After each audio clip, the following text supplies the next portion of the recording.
Hello, everyone, and welcome back to Star Stuff Podcast. My name is David. Craig 5 standing by. There you go. I'm Ted. And I'm Colin. And this is the show where we talk all things Skeleton Crew for episodes 1, episode 2. This is our spoiler post-show review, so everything we're going to talk about is going to be very spoilerific. If you haven't watched the first 2 episodes of Skeleton Crew, hit pause, go watch the first 2 episodes, come back, and you won't be spoiled. Unless you're one of our patrons here that loves to be spoiled. There's some people overseas who love that. He doesn't actually watch the show. He just watches us talk about the shows. So what did you guys think? I thought it was a lot of fun. I thought there was a lot less humor than I thought I was going to see. But overall, it was kind of par for the course for what I thought. The episodes are way too short, man. Way too short. Yeah, there's so much. It like had me at the edge of my seat, and then it just cut off, and I was like, that's what Star Wars is going to do to us on TV. But Ted, what did you think about the first 2 episodes here? Yeah, I think it raises a lot of interesting plot points. So I don't want to say that I'm hooked quite yet, but I do like the little seeds they're planting. Makes you question. Makes you wonder what's really happening. It could have been a very straightforward sort of storyline, but they're keeping the audience guessing, and I do like that. I will say it felt very nostalgic, not in the sense that, like, I know people talk about Goonies and all that, but it just felt like a 90s adventure film. Yeah. It just had that feel to it throughout, and so that I do really appreciate. And yes, it's definitely directed more towards a younger audience, which is completely fine. And I am gonna keep watching to see where it goes because I think it's really interesting on that one big overarching plot is where these kids are from and why no one believes it's a real place. That has me like, oh, okay. That was real nice. Right. That was a cool twist. Yes. Very cool twist. I think my first kind of like hint of something was weird was at one moment in the first episode, they like pan to the sky and you see all of those red dots. And I was like, well, that's interesting.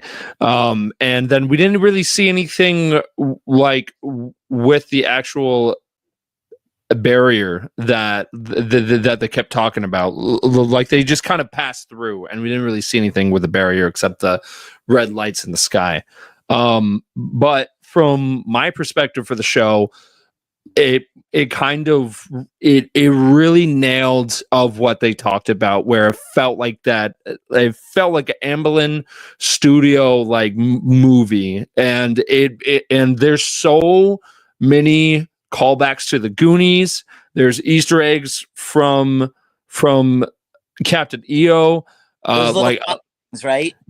Yeah, and we also got a Teak cameo. It's probably not the same, like, Teak from the Ewok movies, but still, it was just like, come on, man. And we also saw Cad Bane's ship. We saw Hondo Onaka's ship, like the same type of ship. So it was just like, oh my gosh, like so many Easter eggs and callbacks, and like, for example, that pirate port reminded me a lot of Tortuga from the Pirates of the Caribbean movies. There was even a Pirates of the Caribbean Easter egg of where you have Jod uses the Force. I'm using quotations because I do not buy for a second that he's a Jedi. I think he's doing the same magnet stuff from that one character from Obi-Wan Kenobi, but like the key of just being held like right there just outside of the cell is just a callback to Pirates. So yeah, no, I thought the show was great. And there was another thing in that cell. Wasn't there whistling like there is on the Pirates of the Caribbean ride?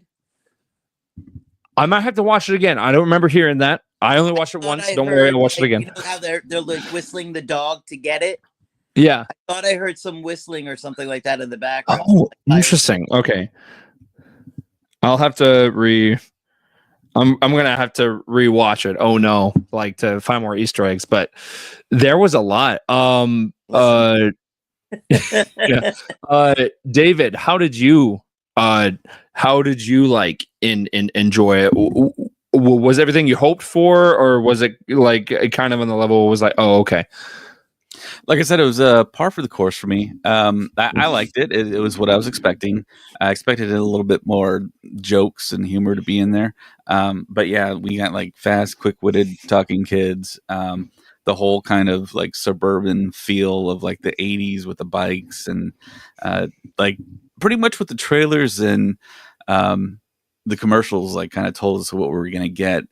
It was a little less darker than I think that very first trailer in London they gave us kind of hinted at. But yeah, the Easter eggs are cool. The name of the planet is of course a play on AT-AT, AT-AT, Yeah. AT-AT. We knew about that before in like previous marketing stuff. But yeah, there's a lot of like tropes in there with like the key beat on the outside. The very beginning was really cool. I thought how those pirates docked onto that ship and got their way on. And of course, I think we're all assuming now that the leader of the pirates, the captain, is Jude Law's character, just helmeted. And then, of course, they do the mutiny. And then at the end of episode 2, Jude Law's in the cell. But it feels like there's way more to that than Jude Law just being in that cell. I think maybe he was on purpose in the cell to find out about like to act like he was a prisoner, but he's really not, and he's not a Jedi, and he slid those keys via magic trick or whatever, and he's tricking the kids. So if that happens, that will also be very similar to the plot of Treasure Island, and then also Treasure Planet, because of you have that character. He is posing as someone that he's not, basically to get to the main treasure. Like I could see them doing that. So yeah, but and I just love all of the different like kind of callbacks to like classic pirate movies and stories and stuff like this. They like crushed it, and it's so good. I am so and excited. SM-33 had a peg leg as well. Just pretty on the nose. You guys gotta ask me what I thought. Craig, what did you think? It was Wizard. Yes, I also loved how they kept saying Wizard too. It was oh man. Well done. I think Craig. you said it twice, right? Like 3 times, I think. Yeah. The other thing that I also find interesting is that my theory is that the planet that they were on, they have an Imperial credits, right? So it's and they're shiny in credits. Are you sure? Because I heard Imperial. That's the phrase that the guy at the bar that was serving them the food said. How did you get Old Republic credits? Okay. All right. Well, so I think that they aren't going to know anything about the main of the main galaxy. They aren't going to know about the fall of the Empire. They aren't going to know anything about the New Republic or who Luke Skywalker is or anything. I think they only know about like the old history, probably dating to the High Republic because of. Wait a minute, I'm confused. Isn't this one taking place in the same timeline as Mandalorian? Yes. But the way they're acting after Return of the Jedi, right?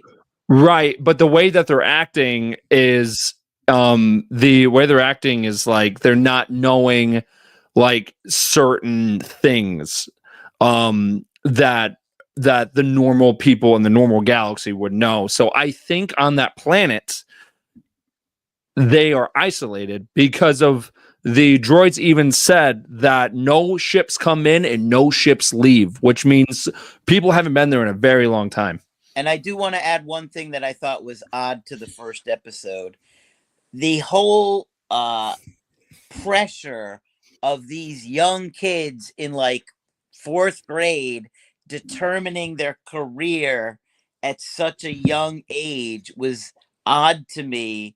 But it would make sense if then they're in this odd planet that they're all contained on, and they're expected to maintain the planet in this galaxy. You know what I'm saying?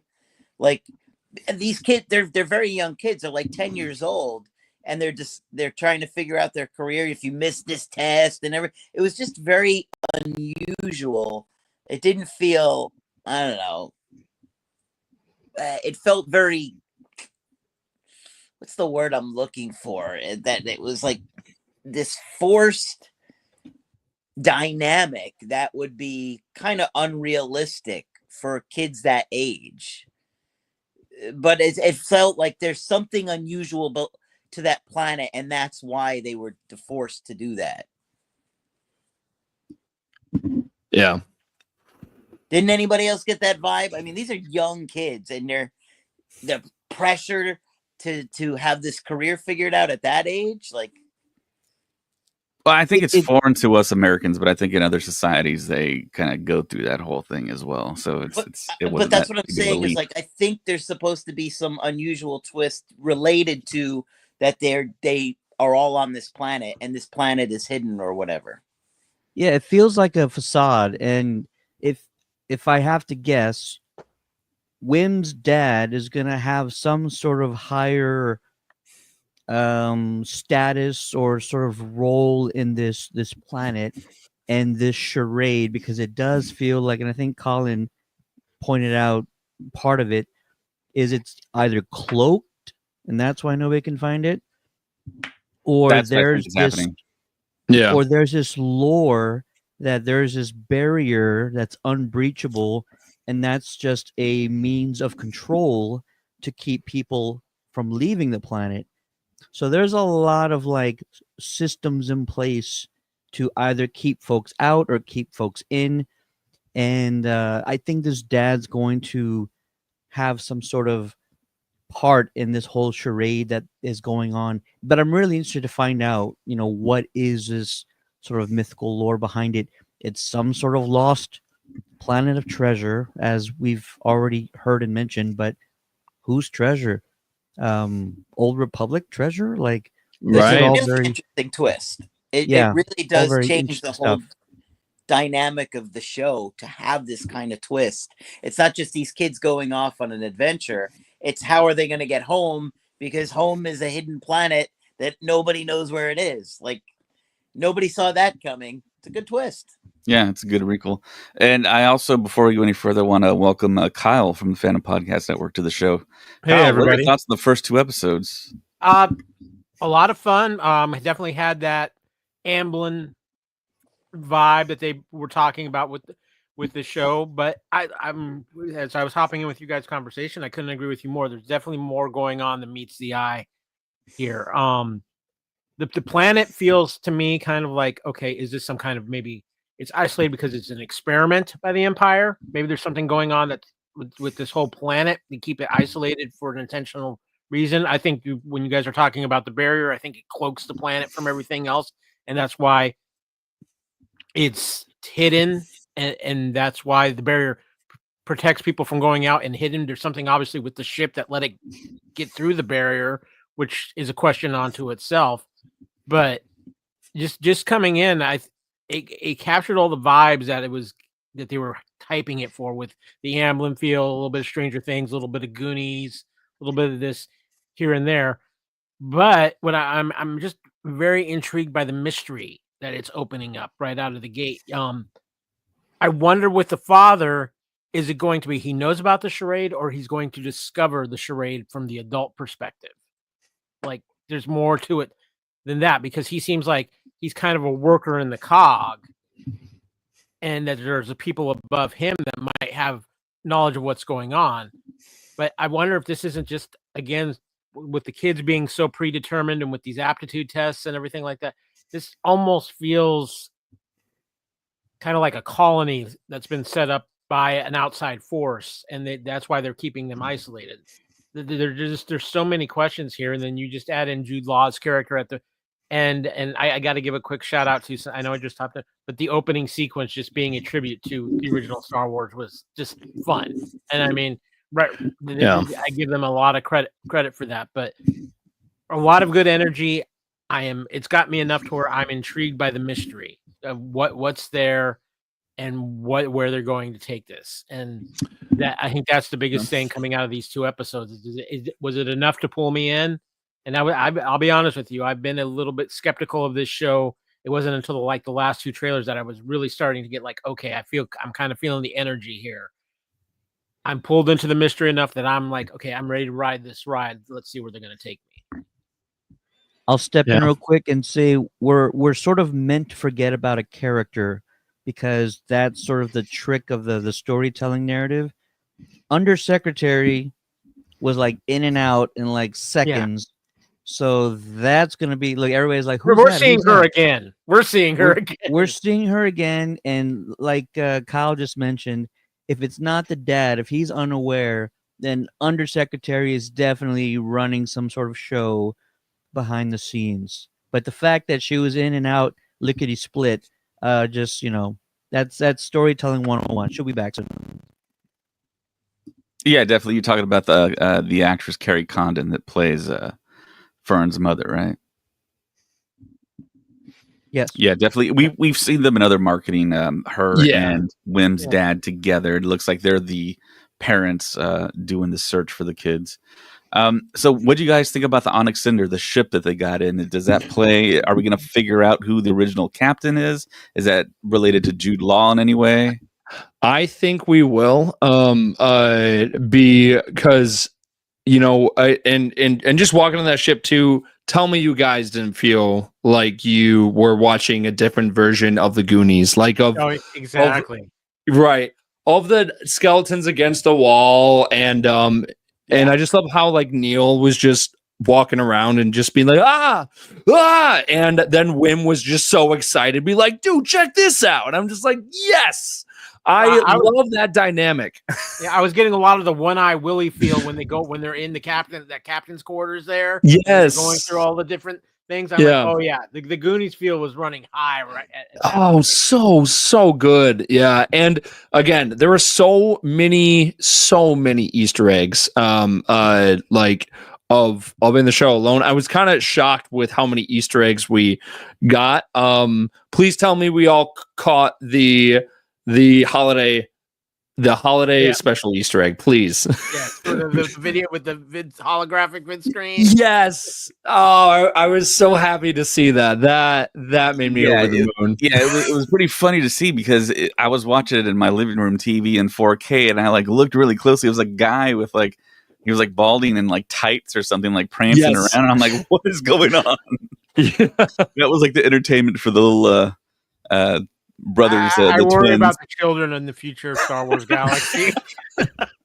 Yes, because I love how all of the small kids were just around it, and I just love how one kid was just like intentionally like staring at it, and the other kids were just like playing with toys on the ground, and I'm just like, that's awesome. I really enjoy how because of the Ewok movies and the holiday special back in the day were not received well as a bunch of the other Star Wars projects. So I love throughout the years that we've kind of come back to where it's just like, hey, we will embrace these, and they added them to Disney Plus, not the holiday special entirely, but the small the small cartoon introducing Boba Fett from the holiday special. They did add that to it, but it's really cool that they have come back, and now every Life Day for a while now they have really embraced it. People go to Galaxy's Edge on Life Day and they wear the robes and like all that stuff. They were selling Life Day orbs, and we even got a cameo from Teak from the second Ewok movie. It's not the same character, but it's the same species most likely. But it's just like, oh, it's so good. It's so cool that they've embraced that weirdness of Star Wars, and they've just kind of just went boom there. And then you also have the Fuzzball Easter egg from Captain EO, which we talked about in the pre-show. I'm sorry if I'm ranting, guys, but the entire time I was like, oh, during the entire thing. So it was so cool. We got more aliens in 1 and 2 episodes of Star Wars than we have in years. Yes. I mean, this puts So probably more aliens than the most amount of aliens since the cantina scene in the original Star Wars. I mean, honestly. Yeah. Oh, dude. So good. I am over the moon, and I've been jumping like back and forth on what my next costume would be, because I do Star Wars costumes, and after this I'm like, I really want to do an alien now. Like, I really want to do an alien. The holograms. Yeah. Come So Clink. We know. No breaking out into B. Arthur on this show. jeez, yeah. That's what we're gonna do. The next podcast, next Star Wars celebration, we're all gonna go dressed as the hologram character. Bet. Let's do it. I'm so down, bro. We're gonna walk around the convention center like that. Dude, yes. Oh man. Yeah, no, I think this show really hit it on the fun vibe of Star Wars. I had a great time watching it all the way through. I can't wait to see of where the show goes. And David and I did and Craig too. We did talk. Huh? How many episodes are there? 8. Yeah. We did talk about how the vibe of the show, when David and I saw the trailer in London, it was kind of serious. It was not on the vibe that we got from the later trailers than what we actually got in the show. So I'm curious if they're like, we need to have fun with this. Like, I'm curious of where the changes came from, because of the trailer that we watched was kind of a darker tone than what we actually got. Intentional? Was it maybe intentionally misleading?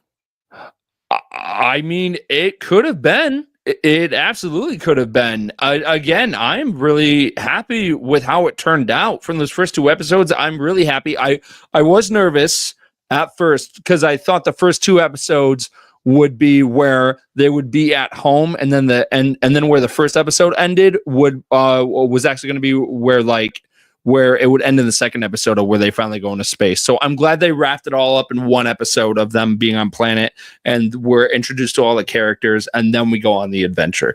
So I'm glad that was all in 1 episode instead of 2.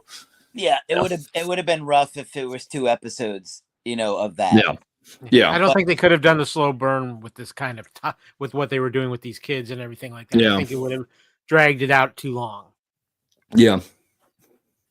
So I want to get to some of the comments here. Yeah, what are people saying? Anybody giving a rating on a scale of 1 to 10?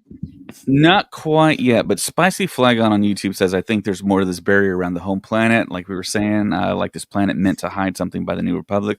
Like Ted was saying, Spicy Flagon also says on YouTube, also, I loved when they mentioned Adelon. I'm here for any and all the Rebels references. Yeah, when they mentioned the planets, I was like, yeah, those are some planets we know. Felipe on YouTube says, did you guys already talk about the Arabish on his tablet? Were you able to decipher any of that, Colin? There's a lot of Arabish. You better, Colin. You better. Hey, listen, after this, I'm probably going to stay up till 5 a.m. going through everything. There were so many Easter eggs, man. So many. Yeah. So, oh man, yeah. I'm sorry. My mind's going all over the place, but yes, trust me, I will be staring at the screen, writing things down. Again, I'm really excited to see of where the mystery goes of what the planet, because I feel like there's so much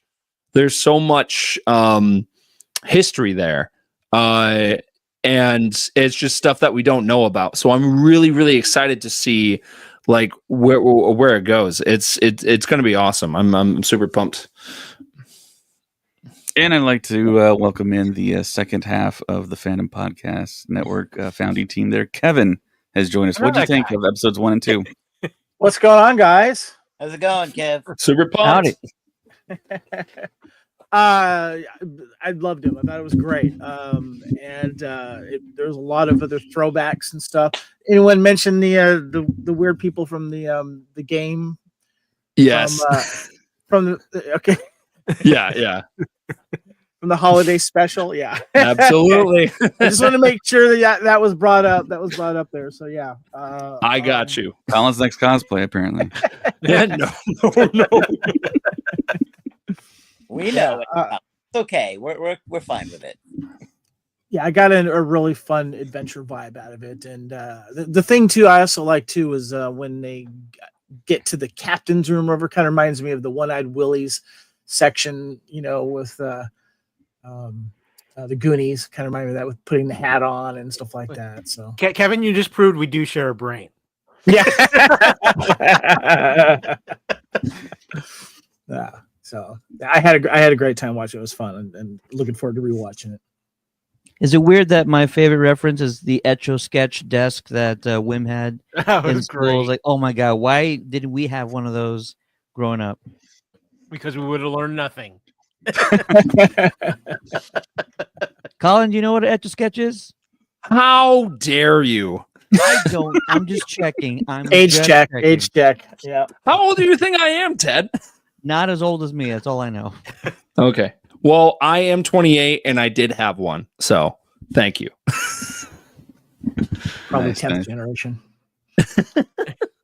Yeah, so we had the Well done. Etch-a-Sketch. We had, of course, the bikes with the tassels on the handlebars, which was Yeah. approved by Dave Filoni. What other stuff like that did you see in there? I know, like, you had, like, it wasn't blue milk. It was almost like a turquoise. It Yeah. was like a combination between green and blue that Wim was pouring into his cereal. purple. Weird Yeah. version of Cocoa Pebbles going on. Dude, I think the first thing I said as soon as I saw that, I was like, I need that at Galaxy Edge, or I need that at my house. Like, I was just like, I want more Star Wars food. I want that to be the new normal. Like I'm still waiting for them to do the blue noodles that we saw from Andor. I was like, please, I want more Star Wars food. I know I'm late to the show here, but I got to ask you guys, if you haven't already discussed it, why everyone else thinks that their home planet's a myth. Why does that pirate place? Why do they think it's a myth? Why were they so like thrown back by the money? Like, you know, where did you find this in such good condition? You know, it's almost like kept a secret. The secret, like, normal society of Star Wars families growing up in suburbia and going to school. Why is this a myth? I'm kind of curious. I know it's going to be explained, but I just found that fascinating. It was a good kind of little thing in the story, making me go, why is their home, which you would think would be all over the galaxy style of living, why is this particular planet a myth to a bunch of people? Yeah, I think our popular theory is that, yeah, it is being cloaked by everyone else. So, yeah, it is a myth. It did exist, but now it's being hidden by everyone, by some entity now. And it also has a very Earth-like society and civilization. And they're growing up like how we grew up on Earth, with bikes and suburbia and cereal and Etch-a-Sketch and all that stuff in school. So, yeah, I mean, evidently it has just this tremendous treasure. And Colin made reference to it for Treasure Planet, that it's kind of a callback. And this is Star Wars Treasure Planet, apparently. And if it's not here, I don't know. That's a diversion. But we've seen some stuff in marketing where we see a huge treasure, and maybe it is back. Maybe they do make their way back to their home world of At-Aten, which I love the name of that planet, by the way. I think there's got to be something more with the ship. The ship being buried on that planet. It was upside down, right? Yeah, it was upside down, Yeah. buried on the planet. I can't imagine it crashed in that position, especially the way this planet is with its seeming security things, with all its droids, and just how everything is so mapped out. The planet almost feels too good to be true. Like, it's one of those just like controlled societies, like you would have seen in some like Orson Welles film or something like that. Yeah. It's just that really controlled feel society compared to what everything else we've seen in Star Wars and the different types of societies we've seen. This is just something so different, and it makes me it makes me come back to between the barrier, the way certain droids were acting, and the way certain people were acting compared to the rest. There's definitely some kind of control going on. This it feels almost like I said, it's like it's in a science experiment on this planet. Well, yeah, and I agree, and that's what I was saying is like earlier with like the whole pressure that is put on these kids to have their career chosen at such a young age, and these exams and everything else. I feel like it's all kind of tied together. I mean, Yeah. in a way, I kind of wonder if too, with what they were trying to do with these kids and the aptitude test so young, this is, you know, we're in the burgeoning days of the Empire and everything like that. I mean, could they be looking for Jedi? Could they be looking for Force sensitive? Because this is one of the ways that they are rooting out special children, and they're sending these families to this planet, and then these kids are born. I mean, there is definitely something very much underlying with this planet, and it's along with how it's connected to this ship. Because I think there's a connection there, one way or the other. It's just, how did it come about? I was kind of curious too, that since you brought up the Jedi thing, Kyle, why Jude Law's character has chosen this moment to try to escape when he can use the Force before to try to get out. What is it?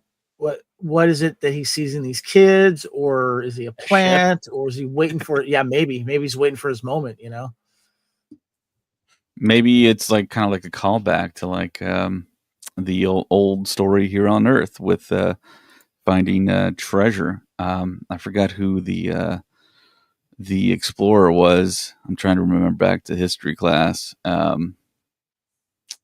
What was the we got Magellan? No, it wasn't Magellan. It was one of the Spaniards. And I think it has some Indiana Jones ties to it. Indiana Jones, you say? Yeah. But yeah, I'm thinking back. I'm going through my history Rolodex right now. But yeah, I mean, Jude Law's character, his name is, I don't think they said his character name in the show. His character name. The primary name that they let us know in the very beginning was Jod. Jod Nanawood. That's his character name. And he's also known by other names, apparently. Right. But apparently he's known by 7 other names. Yeah. 7 other names. Okay. Wow. Yeah. So yeah, his motive is he's always been in search of Ad-Aden, and somehow, some way, maybe they show like the way he actually knows that these kids are the key to get him to that planet, and maybe word travels around with these kids. I don't know, but it seems like to me, before you joined, Kevin, I said it feels like Jude Law is in that cell kind of on purpose, like he's there to find out, to kind of question the kids, and to.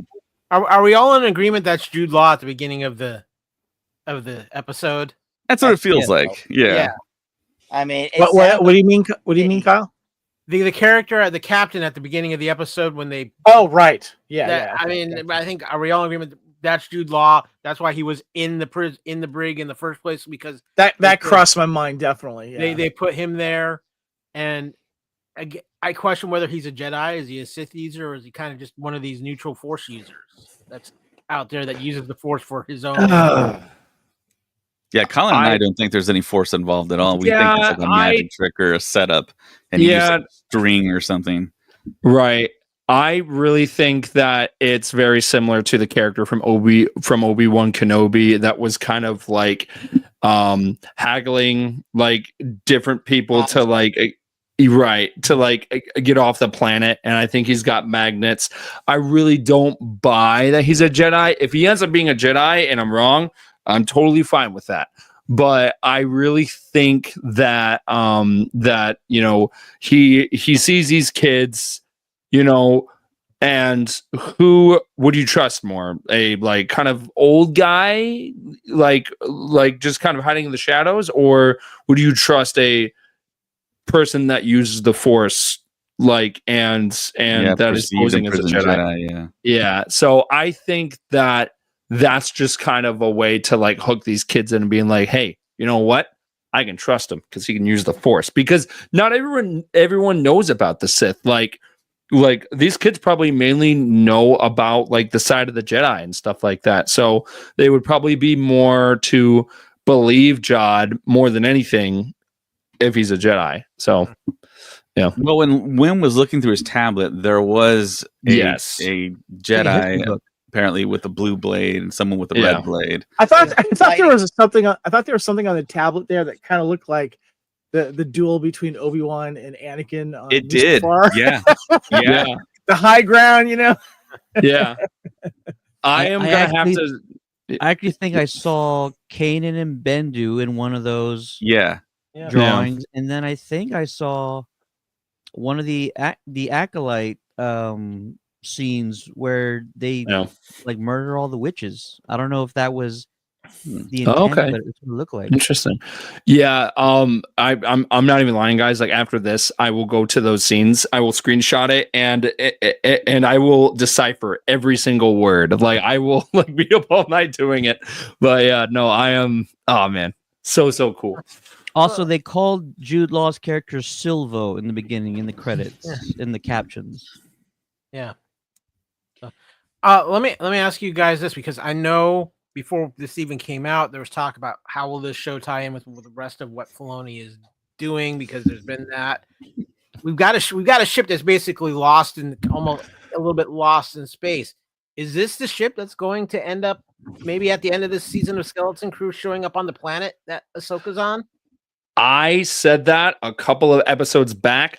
I could see it being a Lost in Space type thing of where like they're up in space, they're about to go home, and then all of a sudden something happens with a ship, and they end up going into the same galaxy where Ahsoka and Sabine are, and then that way you can continue the story of Skeleton Crew, and then that's how you get Sabine and Ahsoka off planet. That's how I could see them tying in some way. It just makes sense. Also, they are trying to have a bunch of callbacks to different sci-fi projects, right? So why not do Lost in Space like full out and send them to like a different place and they have no control? I think that would be great. I honestly think that would.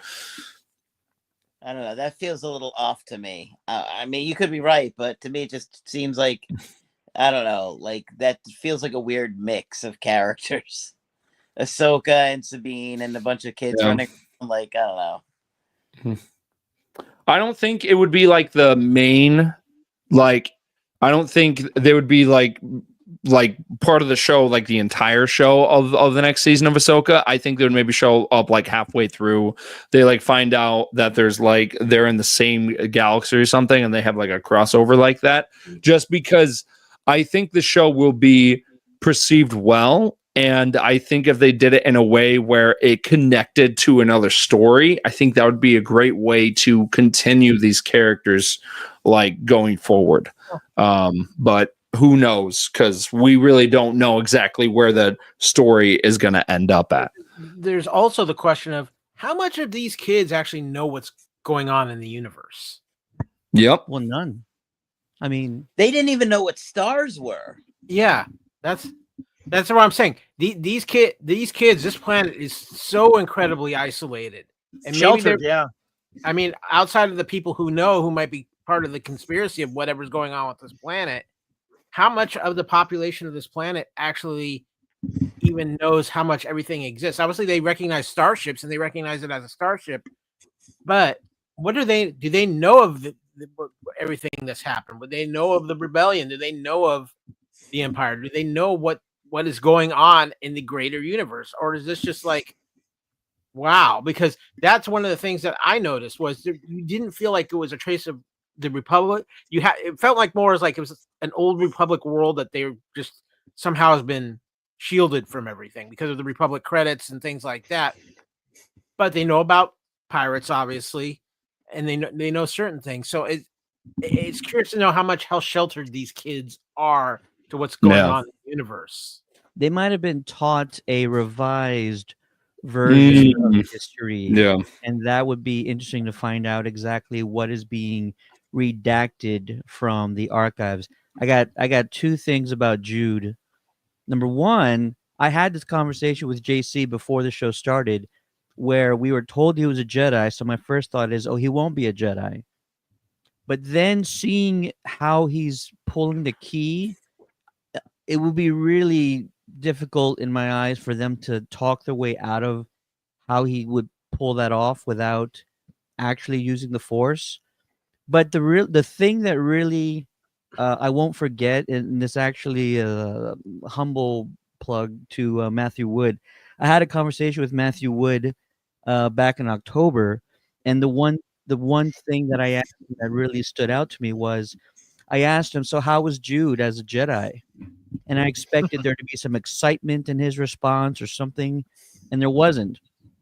Matthew responded was like, "Oh, he was good," and I'm like, "That's weird." Okay, now that's when sort of my skepticism started coming out. I'm like, okay, Matthew Wood, I see what you're trying to do. So how they talk their way out of this, I will be surprised if they can do it. But does anyone think that he would be sort of the perfect roundabout age for being a Order 66 survivor, or have we just dealt with that too much? He would be the right age, but the question is have they overused that at this point? And it's just the vibe I've always gotten from him, as far as from what I've seen in the trailers and what I've heard of the thing. He's a con man of some kind.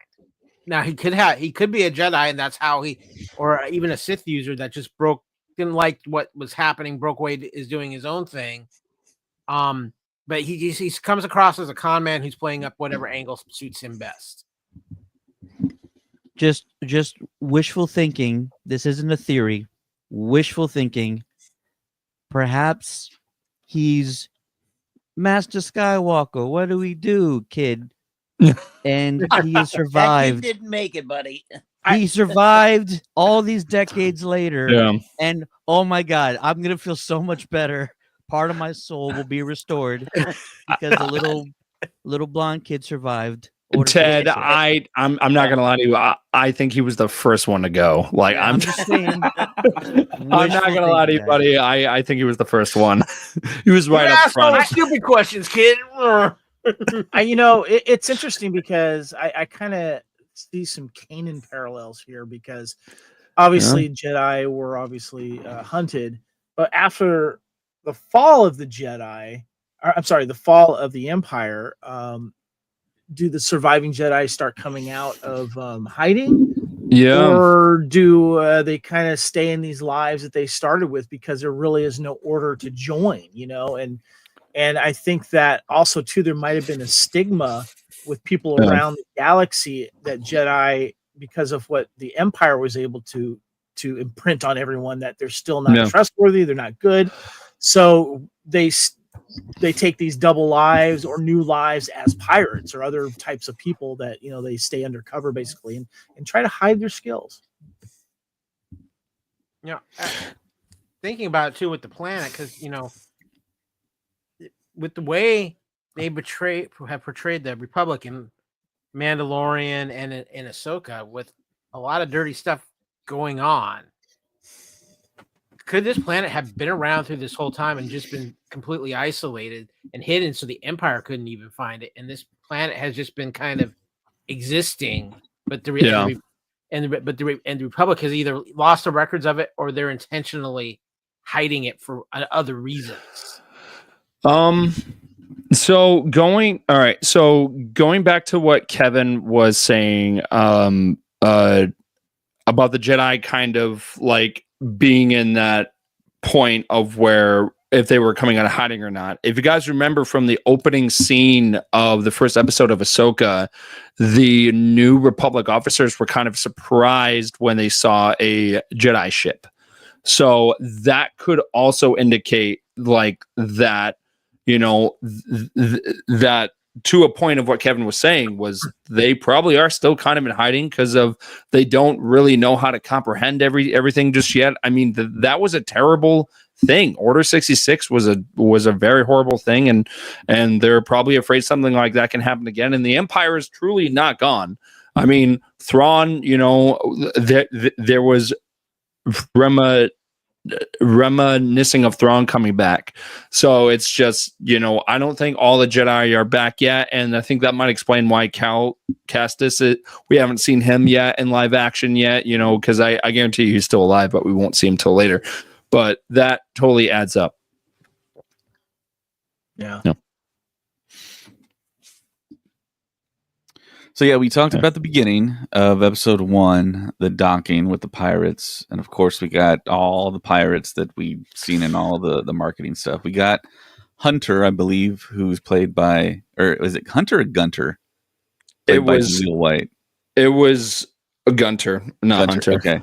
Yeah. So yeah, they've continued the tradition of Star Wars TV shows casting for people that were celebrities in the 80s and 90s. I don't know. That's an interesting thing that they do. And of course, Sigourney Weaver is going to be in the Mandalorian. Did I do that? Yeah. Sorry. Yeah, and he spilled the beans at like a hockey game or someone to like someone doing an interview at a hockey game that he was in it, and everyone's like, "What?" But yeah, that's what I don't think there was any other celebrity cameos. Few aliens out there. As far as we know, because they could always do the voice of aliens that we don't know yet. They could be the ones that wearing the masks. Like there could be a bunch of cameos that we don't know about yet. Yeah, I know the pirate of Brutus is costumed by someone and voiced by someone totally different.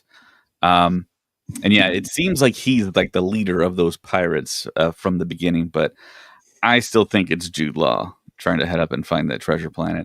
But yeah, after that, who's the pirate that we saw in Boba Fett? Vane. Bane? Yeah, played by Marty Matalis, I believe, and he was at Rebel ScumCon, and they just released some stuff from his panel today, and yeah, he is the connective tissue to the whole Mandoverse, the Favaloni verse. If they do connect Skeleton Crew to everything that they're going to do after this. You guys know who Ardashir is, right? Yes. Had him on the show, haven't you? I haven't had him on the show. I bet him at Rebel ScumCon though. Oh yeah. Did you? Because he said that he participated in this. I just saw a post today actually. No. Was he the guy getting the tattoo at the pirate place? Because he kind of looked like him. I just want to throw it at you. I'll check with Ardashir if that was him, because he just had an Ardashir look to him. I'm just gonna say. Yeah.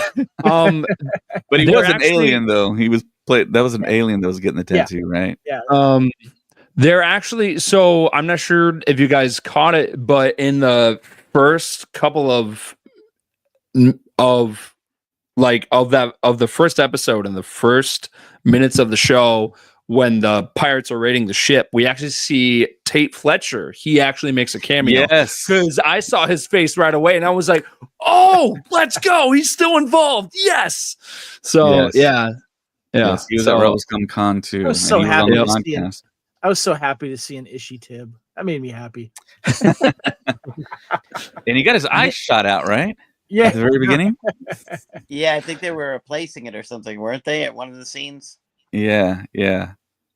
It was a pretty nice mix of old and new aliens. I think one of the bigger kind of complaints was in the sequel trilogy, we didn't have enough of the old school aliens from the Cantina. But Nick Frost did a great job as yes. Yeah. Did anybody not like it? I haven't seen anybody complain about it or say they didn't like it so far in the comments. Not yet. Let me see. Did the dancer that was coming up to the kids, was that another version of one of the dancers in the special edition of Return of the Jedi? Yes. So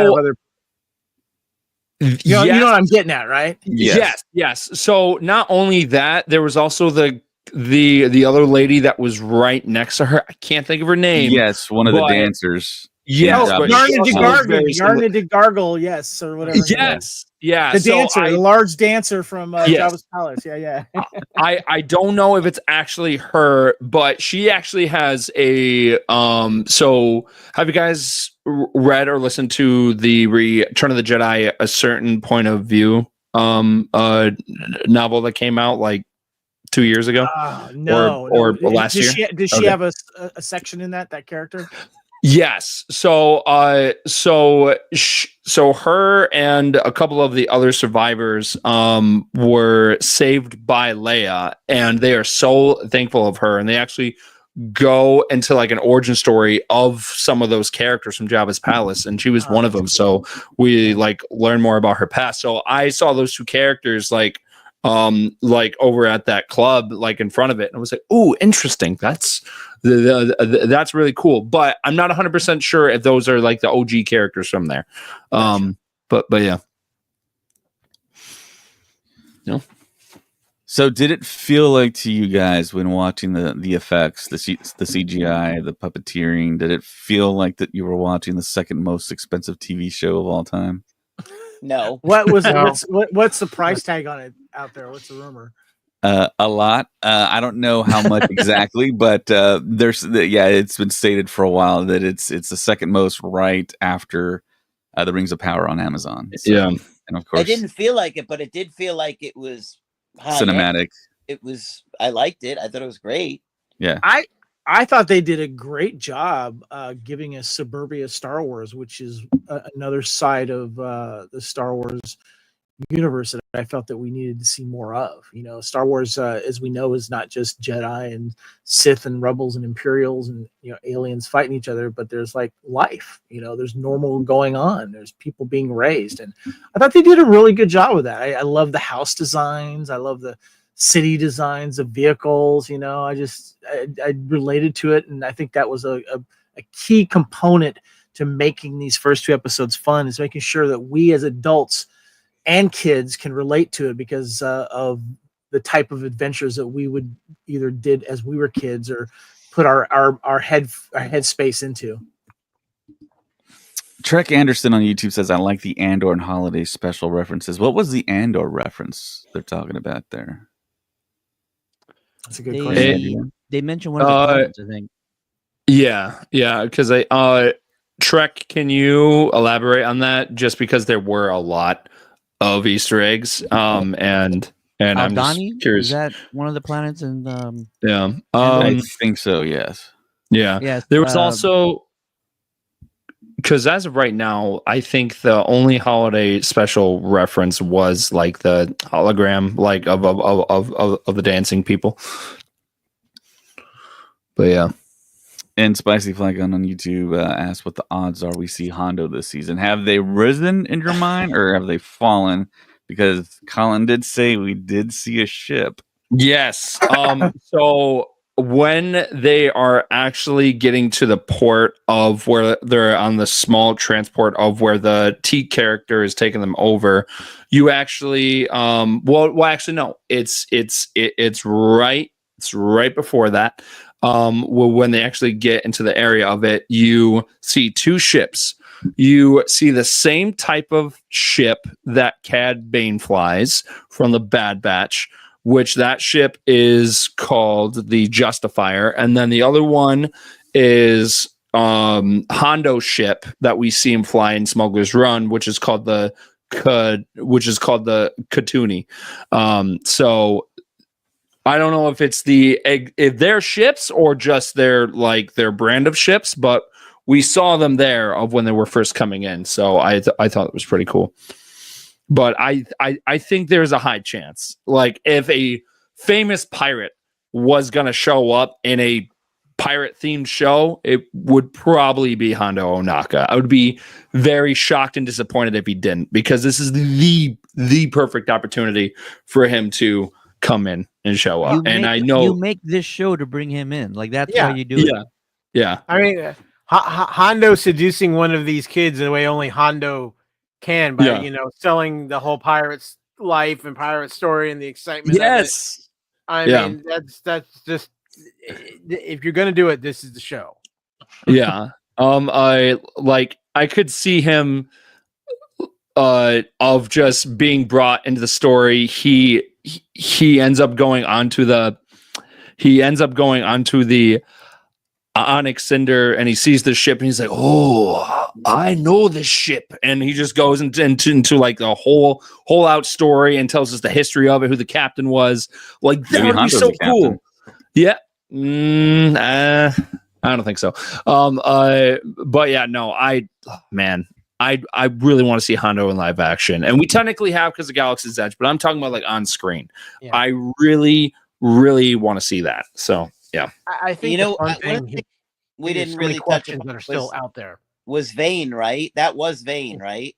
Yes. We didn't really talk about that. I brought it up. Oh. I asked who he was, but I feel like we're being played with on the time that this takes place.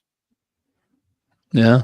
like there's references and we see that some stuff have happened in the past already, but I would not be surprised if like we're led to think one thing and they're gonna flip the script on us somewhere in the middle or towards the end of the season. It just feels like they're not being truthful about when stuff is happening. Where do you think in the timeline that the show takes place, Ted? I'm just curious. It all feels like it's too obvious that it takes place like post Boba and like present day.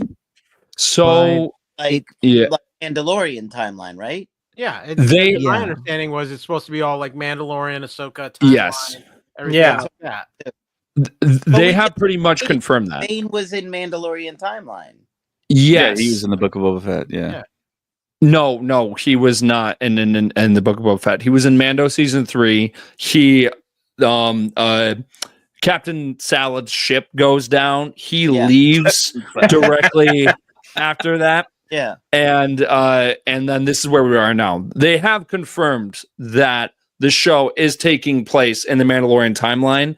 It would make sense if like honestly, it would make the perfect sense if this happens after Mando season 3, just because of you've got Vane there, and we also see New Republic ships, and I'm calling right now Carson is making a cameo. There's no way that he wouldn't make a cameo in the show. He is like the Phil Coulson of all of these shows. So it just makes sense for him to show up. But it also says it at the beginning of episode 1, Ted, where it says the New Republic. So unless they're just totally lying to us, or if the Onyx Center's the time machine, I don't know. He also told us Jude Law was a Jedi, and he opens up the show being a pirate. So I don't didn't tell us necessarily that. No, I mean, Wim says that you're a Jedi. And he goes, no. They told us before the show ever aired that he was going to be a Jedi. I'm not making that up. I don't remember him being a Jedi.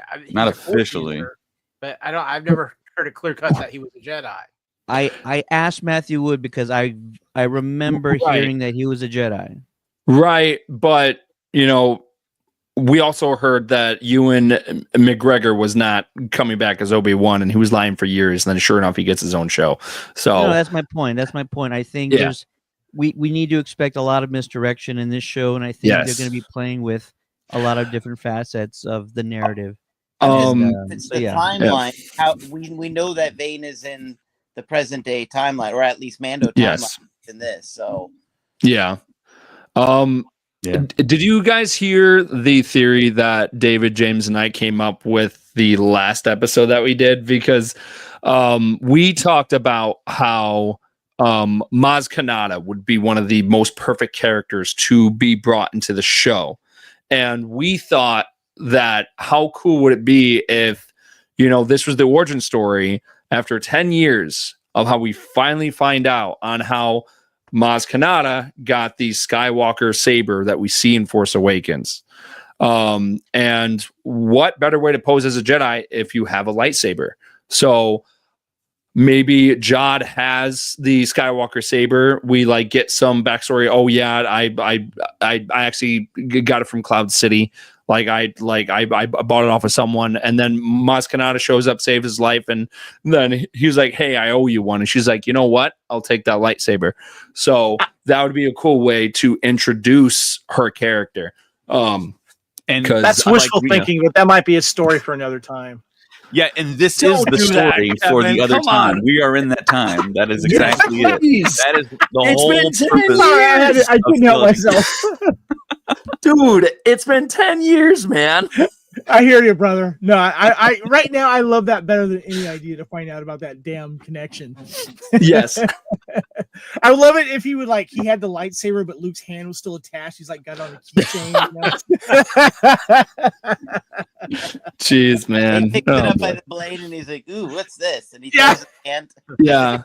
I mean, so we actually see in a Darth Vader comic that came out a couple of years back, we actually see Luke's hand in a kind of back to tank thing over on the planet Exegol of where the Emperor is doing all the cloning stuff and all the Star Destroyers under the ice.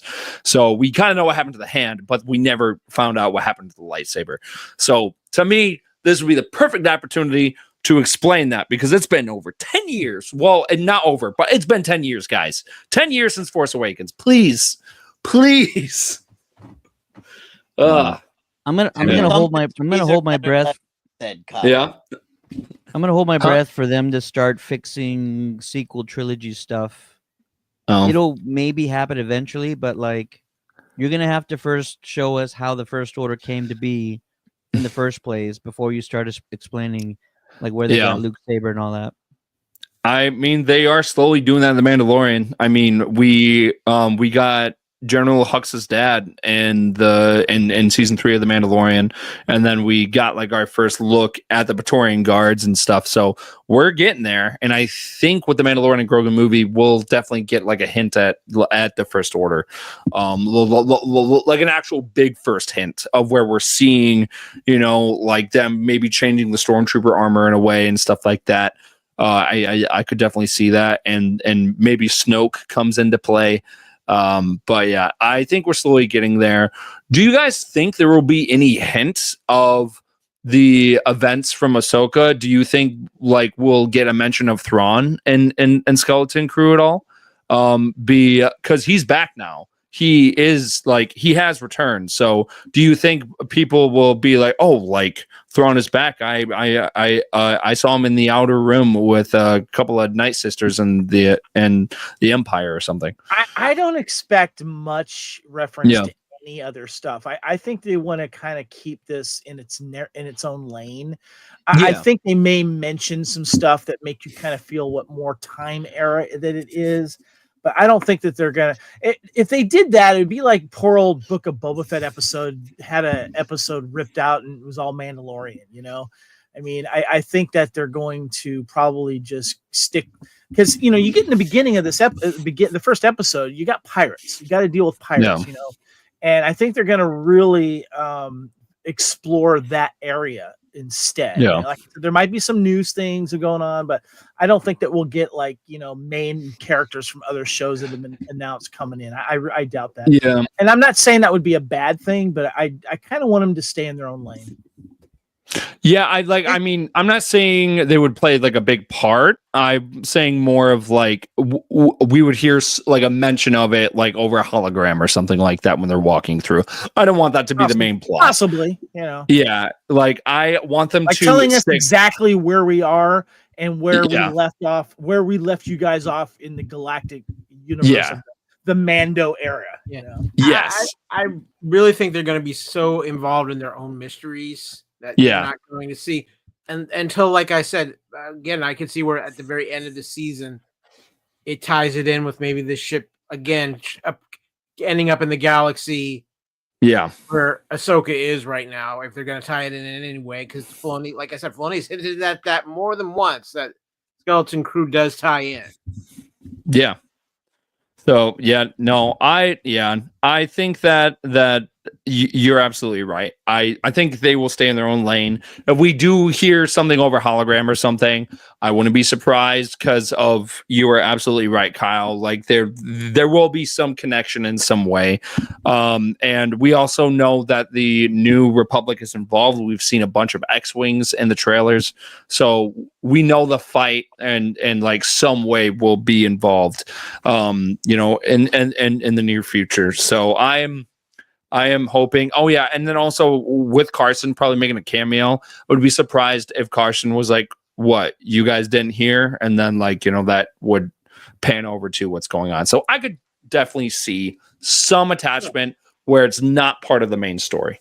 Let me ask you this: if because of the mystery of the planet itself, if the New Republic is aware of the planet, somehow behind the mystery of the planet, if this ship shows up near the planet again, does the New Republic try to take them out?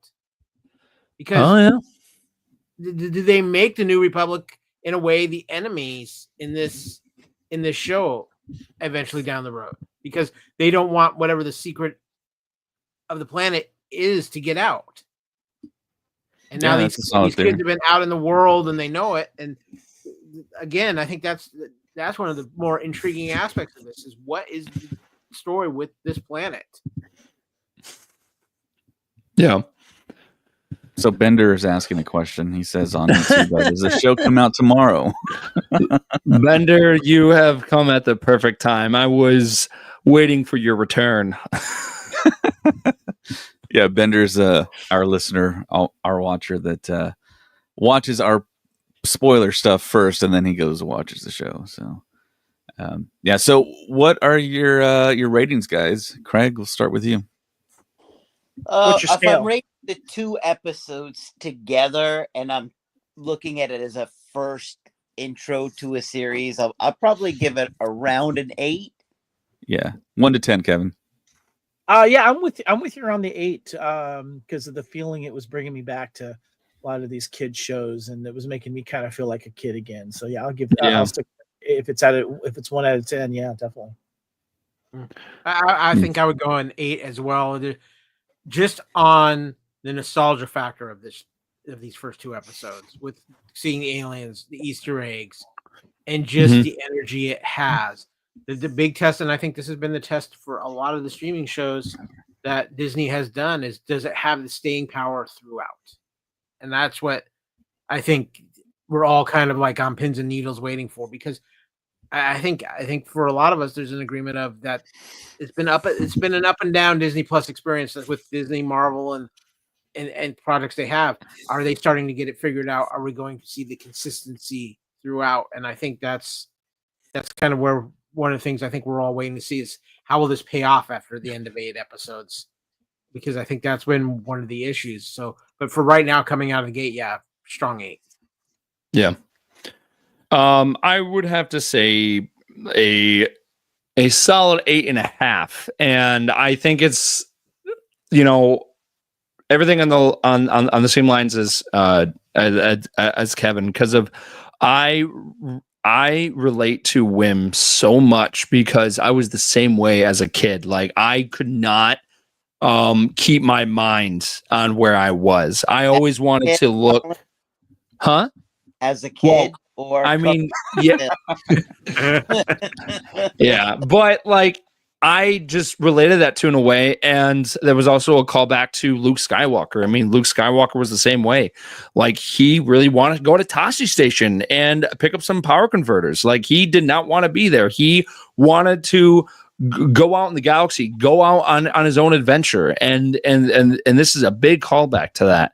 And I relate like to women in such a big way because that's exactly how I was and am. But yeah, no, I really love the direction that the show is going. I love all the Easter eggs and the callbacks and everything. And we'll definitely be posting all the Easter eggs and stuff on our Instagram. And don't you worry, I will be going back and I'm going to be translating all of that Arabic because I guarantee you there's so many more Easter eggs in that as well. But yeah, so cool. Yeah, I think I agree with Colin. It's an 8.5 for me. I love the sense of adventure, the cast, the kids, the way they interacted with each other, the aliens, the scope of the show. The aliens, yeah, just so good. The presentation of the show was really good. Very expansive, the very scope wide of the open. show. You hit the nail on the head right there. Sorry to interrupt you there, but the scope of the show was something that also just really blew me away. Yeah. And I think one cool thing about this is like if you watch like some of the other shows, you like know that there are other characters like in it and like other background characters and stuff. But with this, it was like everything just felt more alive. Like it just felt like there was more like lively to it. For example, like if you compare the Jedi Survivor and Fallen Order games compared to Star Wars Outlaws, in Outlaws everything seems more lived in, and that's what the show felt like. It just felt like there was a lot more going on, to where not only was I paying attention to like the actual plot of the show, but when we got to that spaceport, I was like, I want to know more about that guy. Like I I want to go in the club. I want to see what's going on in there. Like I just felt like there was so much to explore, and that was the beauty of the original film of A New Hope.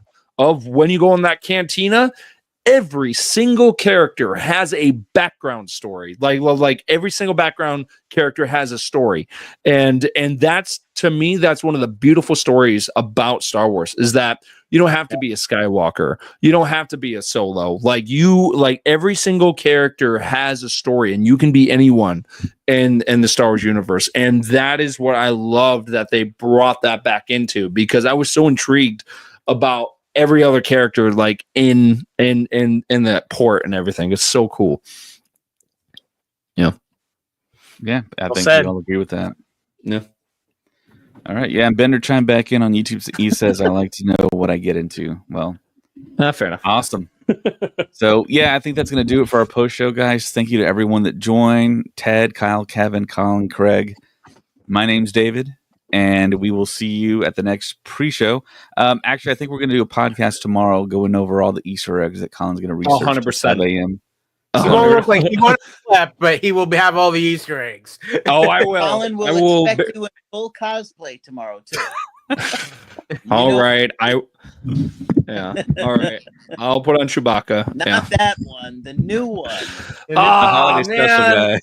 I don't think he'll come back in time. I'm so sorry, man. I apologize. Get that picture up real quick. Jeez. I don't have it to bring up, but thanks everyone. And I'm not sure if everyone wants to see that, but we want to see it. Oh man. Oh God. Thank you so much, everyone, for watching, listening to us on Facebook, YouTube, Twitter, Instagram, and may the Force be with you. Always. Nice.